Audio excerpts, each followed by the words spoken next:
तुम्हा सर्वांना मकर संक्रांतीच्या हार्दिक शुभेच्छा. तर आज मी बनवते तिळगुळ आणि थोडंसं वेगळ्या पद्धतीने. म्हणजे ह्यात तुम्हाला गूळ पिघळवायची गरज नाही. तर मी 1 कप घेतले तीळ, त्याला भाजून घेतले. अर्धा कप घेतले मी शेंगदाणे आणि 1 कप मी घेतली जॅगरी म्हणजेच गूळ, आणि त्याला मिक्सरमध्ये हाफ हाफ करून ना मी मस्त वाटून घेतलं. आणि ह्यात काय पिघळवायची गरज नाही. मग मी तूप टाकलं आणि याचं मस्त मिक्स केलं आणि तिळगुळ बनवून घेतले. आणि ट्रस्ट मी हे खूप जास्त टेस्टी होतं. आणि ह्यात एवढी झंझटमारी पण नाही आणि नरम पण राहतात.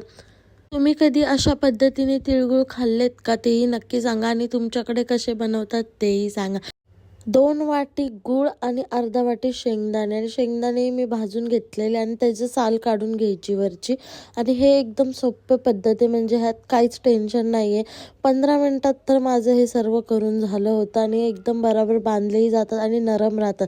लहानपणापासून माझ्या घरात असेच तिळगुळ बनवले जातात, त्यामुळे आज मी तुमच्यासोबत ही रेसिपी शेअर केली आहे. व्हिडिओ आवडला असेल तर लाईक आणि कमेंट नक्की करा, आणि तुम्ही नक्की ट्राय करा. भेटूया नेक्स्ट व्हिडिओमध्ये. बाय बाय, आणि परत एकदा मकर संक्रांतीच्या हार्दिक शुभेच्छा.